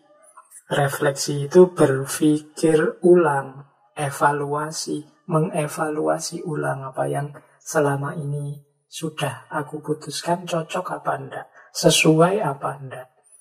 Itulah yang saya sebut proses ideal. Jadi meskipun bertanya, mencari jawaban itu penting, kemudian bertanya lagi, mempertanyakan lagi jawaban itu bagus, tapi ada titik ketika kita harus memutuskan dan menjalankan jawaban kita. Tapi jangan lupa, kalau sudah dijalankan, dievaluasi lagi. Apa memang cocok, apa memang sesuai atau tidak. Inilah yang saya sebut sebagai proses ideal. Baik, kita lanjutkan lagi. Sekarang bagian terakhir ngaji kita malam hari ini sebenarnya masih banyak teori-teori tentang cara bertanya yang baik. Teman-teman silahkan nanti membaca buku-buku, biasanya buku yang tentang berpikir yang kritis. Di situ ada cara bertanya, teknik bertanya. Apalagi teman-teman psikologi misalnya, nanti kan ada pertanyaan atau ujian itu untuk level kognitif, afektif, psikomotorik. Nanti ada jenis pertanyaan untuk level pengetahuan, nanti ada pertanyaan analitis, pertanyaan sintetis, dan macam-macam. Silahkan yang ingin mendalami teorinya. Gambaran umumnya saya jelaskan tadi di depan. Nah, kita lanjutkan ini sesi-sesi terakhir kita malam hari ini.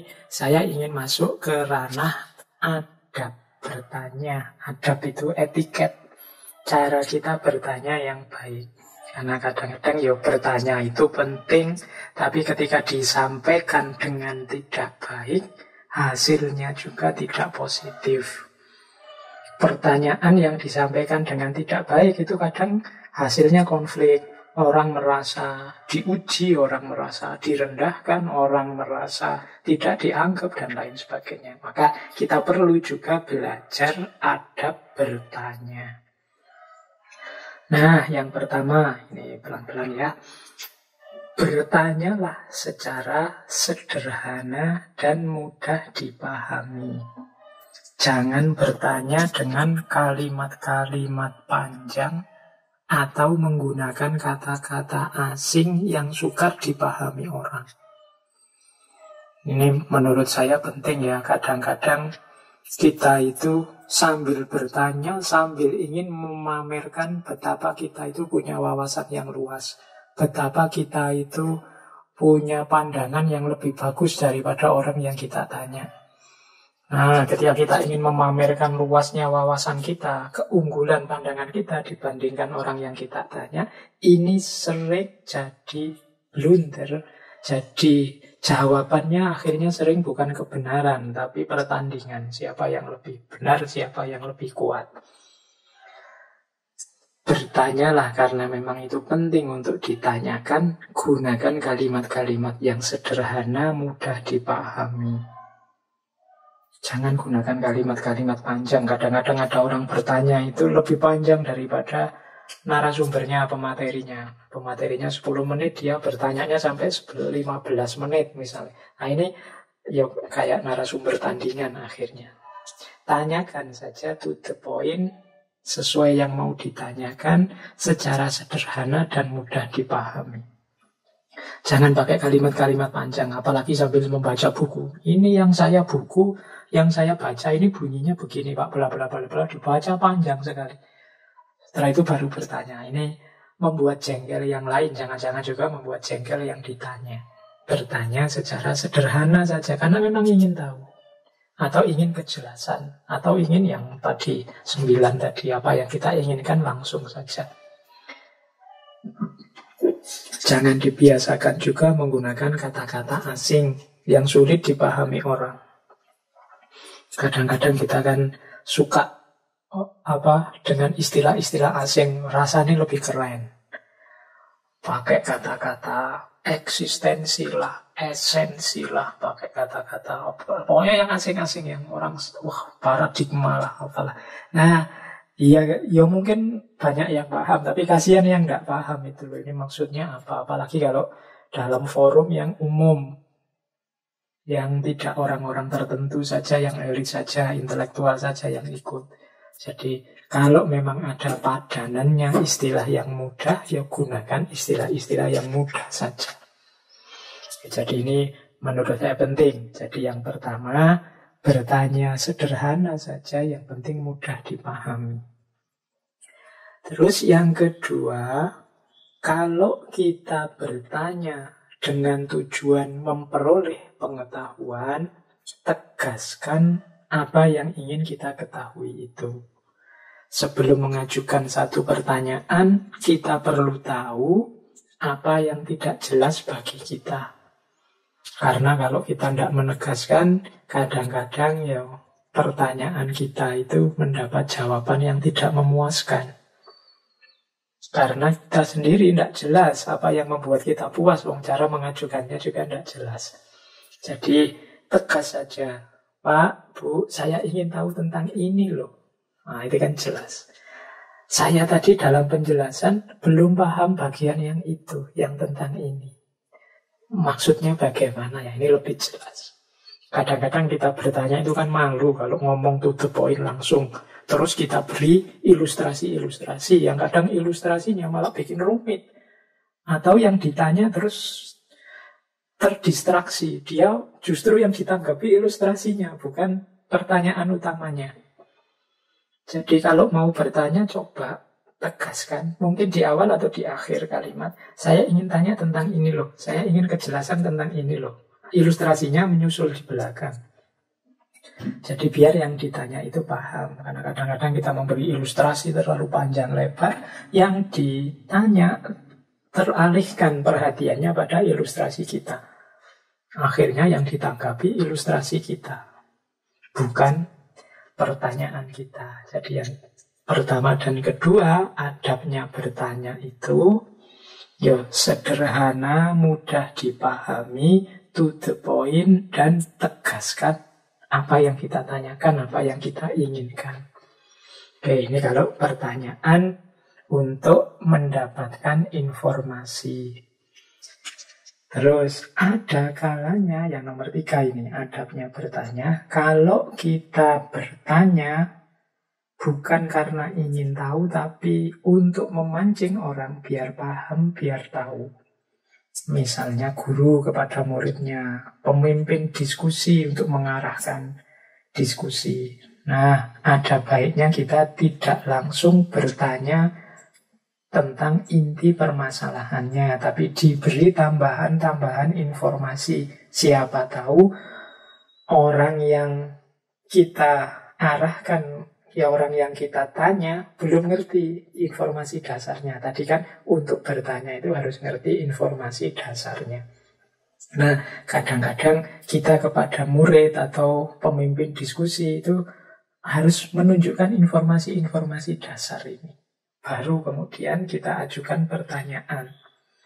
Karena ya kalau orang tidak ngerti informasi dasarnya, tidak akan bisa menjawab pertanyaan level interpretif atau level kritis atau level kreatif. Jadi akhirnya ya kita beritahu dulu. Misalnya begini.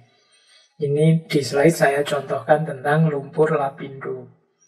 Bagaimana pendapatmu tentang lumpur lapindo? Loh, ini pertanyaan ini kalau yang sudah ngerti lumpur lapindo ya dia langsung nyerocos saja jawab. Tapi orang yang tidak tahu tentang kasusnya lumpur lapindo, dia tolak-toleh. Hubungannya apa lumpur lapindo? Apa itu lumpur lapindo? Wong tentang lumpur saja kok dibahas.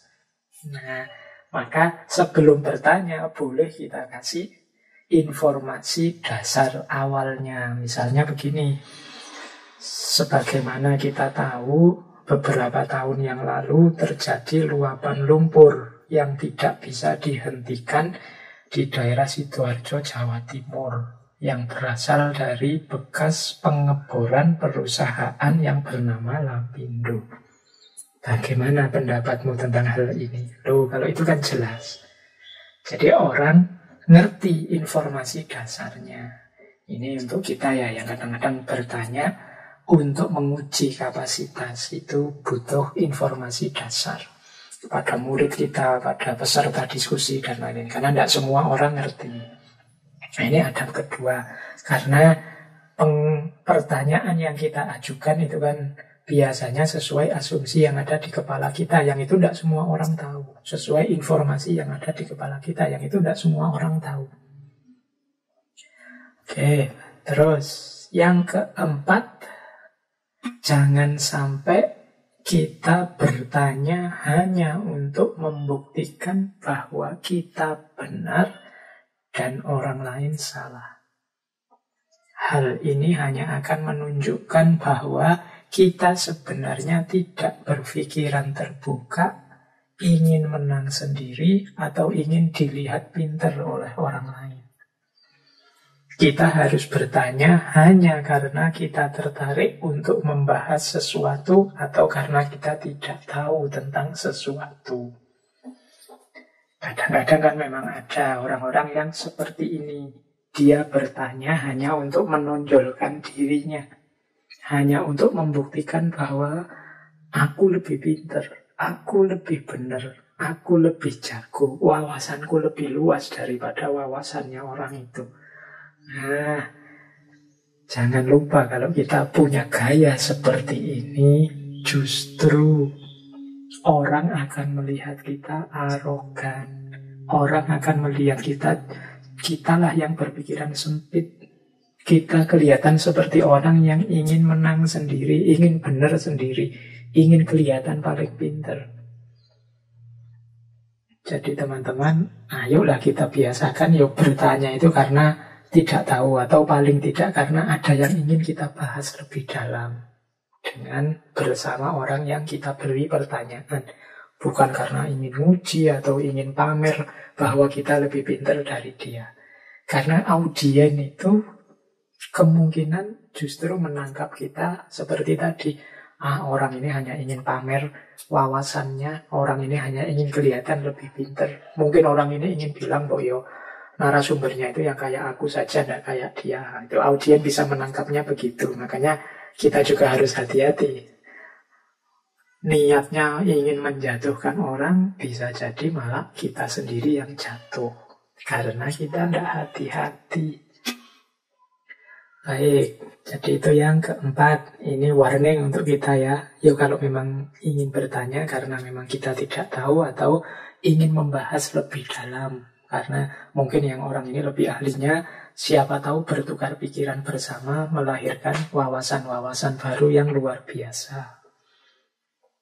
Terus adabnya bertanya juga, susunlah pertanyaan sesuai dengan ide-ide, asumsi-asumsi yang menjadi bahasan.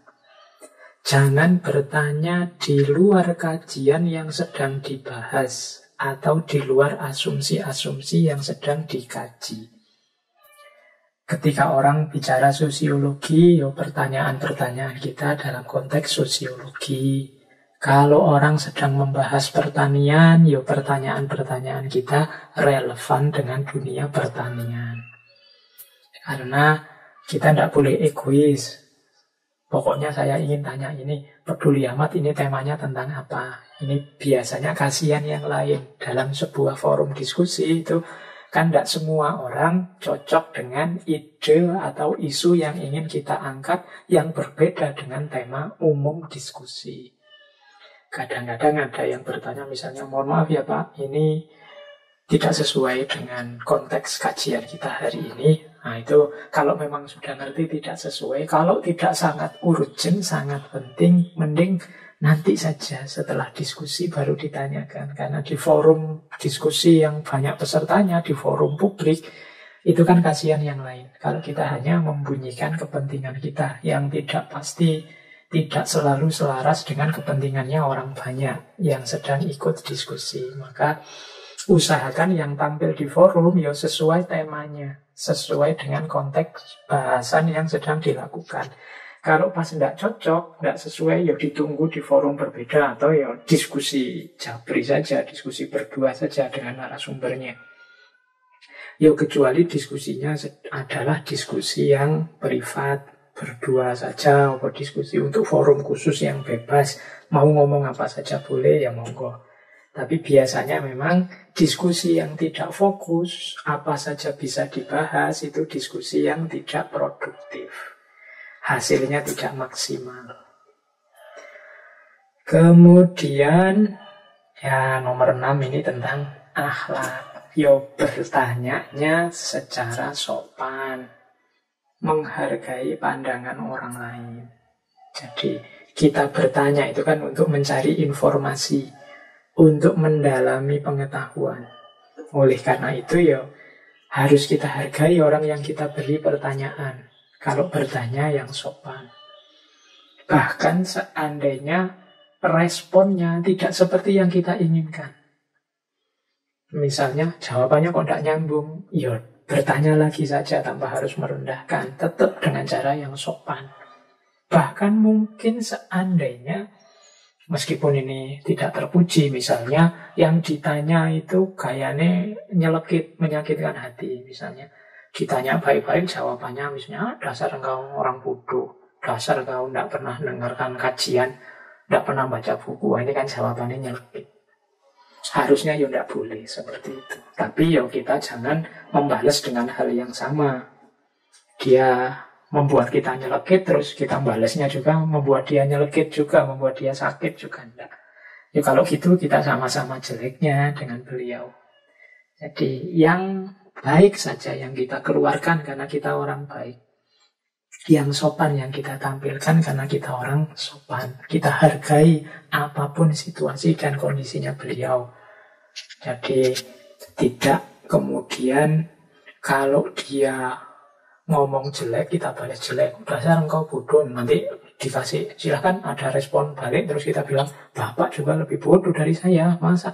Bodoh aja gegeran nanti akhirnya.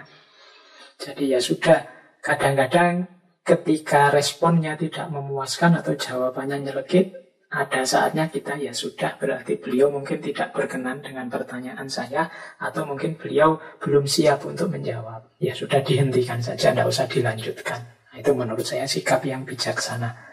Jadi jangan sampai forum keilmuan yang mulia berubah jadi forum saling menjelekkan, saling menjatuhkan. Harusnya rahmat Allah yang datang, akhirnya malah laknat.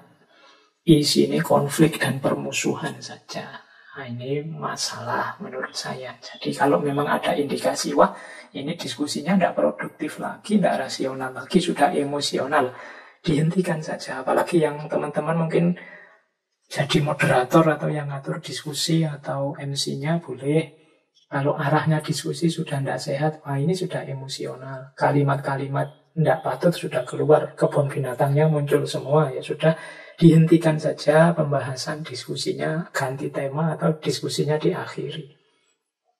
Itu menurut saya lebih kondusif daripada mutu tinggi sih diskusinya, tapi dijalankan dengan tidak saling menghargai, dengan tidak sopan, dengan kalimat-kalimat yang merusak. Ya dipending saja. Kapan-kapan diskusi lagi kalau emosinya sudah turun. Nah ini adab juga dalam bertanya. Kalau dalam Islam kan ada prinsip al-akhlaq wal adab qoblal ilm. Atau ada yang bilang fauqal ilm. Jadi mendahulukan akhlak sama adab sebagai jalan untuk memperoleh ilmu. Terus adab yang juga harus diperhatikan selanjutnya adalah gunakan kalimat atau rangkaian kata-kata yang konotasinya positif sesuai ruang, waktu, dan situasinya. Perhatikan dalam wilayah tertentu atau konteks tertentu, biasanya kata-kata tertentu punya nilai rasa tertentu. Ini kalimatnya banyak tertentunya ya. Jadi maksudnya begini loh. Ada kata-kata, banyak kata yang mengandung emosi di baliknya. Atau mengandung nilai rasa tertentu. Misalnya, kita kasih contoh nilai rasa itu. Yang populer belakangan, misalnya kata-kata anjing. Loh, rasanya beda ya ketika saya ngomong anjing. Padahal definisinya itu ya binatang yang kakinya 4 dan lain sebagainya. Nah, cuma dalam konteks tertentu kata-kata anjing ini adalah kata-kata yang kasar, kata makian. Ada nilai rasa yang berbeda, makanya kita harus hati-hati. Jadi menggunakan kata bodoh misalnya. Dasar kamu anak bodoh. Loh itu kalau ruang dan waktunya, situasinya tidak pas. Kata-kata bodoh ini sangat menyakitkan rasanya. Tapi mungkin di ruang dan waktu yang pas, ketika orang ngomong bodoh, itu yang lain ketawa semua, termasuk aku tidak tersinggung, aku tertawa karena ngerti waktu dan situasinya. Maka hati-hati. Yang memang kalau ingin aman, hindari kata-kata yang punya nilai rasa negatif.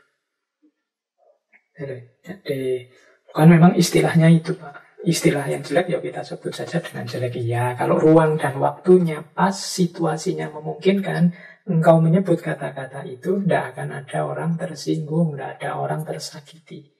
Tapi kalau meleset ruang dan waktunya, kata-kata itu akan jadi sangat menyakitkan. Jadi ya paling tidak hati-hati. Banyak kata-kata itu yang ambigu, kadang bisa bermakna positif, kadang bermakna negatif. Ya, jadi ini tolong diperhatikan ketika mau bertanya. Jangan sampai nanti hasilnya tawuran karena orang tersinggung dengan kata-katamu. Dan yang terakhir tentunya perhatikan situasi psikologis, situasi ideologis, sosial, budaya, politik saat sebuah pertanyaan akan diajukan. Ya psikologis itu misalnya ya kalau ini sudah 3 jam lebih ini kita seminar diskusi, ada pertanyaan penting yang harus saya ajukan, tapi kok ya kasihan ya forumnya mungkin sudah capek. Kapan-kapan lah kalau ada forum lagi saya tanyakan, tidak usah sekarang. Nah ini namanya peduli dengan situasi. Ini saya ada pertanyaan penting sekali, tapi kalau saya ajukan kemungkinan ini orangnya tidak berkenan karena ideologinya berbeda. Saya tahu beliau ini alirannya ini. Nanti kalau saya tanyakan ini, apalagi secara publik bisa tersinggung. Mungkin ya kalau memang penting harus saya tanyakan nantilah di ranah privat, tidak di ranah publik seperti ini. Nah ini namanya bijaksana, ngerti situasi. Wah ini situasinya sedang ramai, sedang sensitif. Tema-tema semacam ini kalau diangkat hanya nambah masalah saja. Seperti menyiram minyak ke atas api, tambah terbakar. Tidak ada manfaatnya sama sekali selain tambah rusuh. Kalau gitu aku tidak usah tanya, nggak usah tak ungkap yang ini. Kapan-kapan saja kalau waktunya pas. Nah ini juga salah satu adabnya bertanya. Jadi ini menuntut dengan sangat kebijaksanaan kita. Oke teman-teman ya, jadi malam hari ini paling tidak sedikit banyak kita belajar bagaimana cara bertanya yang baik, kemudian juga bagaimana adabnya bertanya yang terpuji. Ya detail teknik bertanya ya macam-macam, teorinya banyak, tapi paling tidak menurut saya pelajaran besar dari malam hari ini bagi teman-teman yang ingin berfilsafat. Berfilsafat itu berarti tidak sekedar menghafalkan teori-teorinya para filosof, para tokoh, tidak sekedar mengutip quotes-nya para ulama, tapi juga kita bisa memproduksi gagasan-gagasan yang mulia, yang terpuji, yang original. Ya kita pertama-tama memang harus siap bertanya. Harus bersemangat untuk mempertanyakan sehingga nanti lahir gagasan-gagasan baru yang original. Ya tentunya yang nanti akan kita jalani, akan kita jalankan dengan cara-cara yang baik dan tepat. Oke, saya kira itu ya teman-teman untuk malam hari ini. Semoga tidak terlalu berat, ini materinya murni materi kampus ini sebenarnya. Yang kuliah logika atau kuliah tentang berpikir kritis, materi tentang pertanyaan ini pasti ada. Nanti mungkin di ranah psikologi ada lagi metode-metode bertanya yang sesuai dengan psikologinya manusia. Kemudian nanti kalau teman-teman ada tes-tes IQ, tes TPA, itu kan jenis-jenis pertanyaan juga. Itu biasanya dikaji di kampus-kampus. Tapi paling tidak malam hari ini kita punya semangat bertanya karena dasarnya orang berfilsafat itu ya awalnya dari keingintahuan. Nah, keingintahuan itu penerjemahannya adalah bertanya. Oke, sesi malam ini saya tutup dengan satu quotes yang menurut saya bagus tentang bertanya, yaitu mistakes might not give you answer, but they give you question for a greater answer. Kesalahan-kesalahan menjawab mungkin tidak memberimu jawaban, tetapi memberimu pertanyaan-pertanyaan menuju jawaban yang lebih besar. Jadi ini terakhir, mungkin dalam latihan kita membuat pertanyaan, mengejar jawaban, kita melakukan kesalahan-kesalahan. Jawabannya mungkin tidak begitu, jawabannya mungkin tidak seperti itu. Tapi tidak usah putus asa, kesalahan-kesalahan yang kita lakukan itu justru akan melahirkan pertanyaan-pertanyaan baru menuju jawaban-jawaban yang lebih besar, lebih dalam.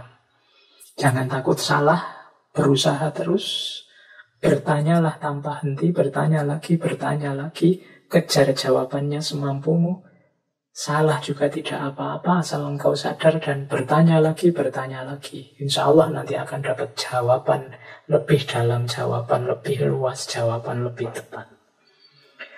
Baik, saya kira itu teman-teman sesi kajian kita malam hari ini. Minggu depan kita lanjutkan lagi di tema debat yang baik. Ini melanjutkan bertanya, besok kita membahas cara debat yang baik. Saya akhiri sekian, kurang lebihnya mohon maaf. Wallahul muwafiq, wallahu a'lam bissawab. Wassalamualaikum warahmatullahi wabarakatuh.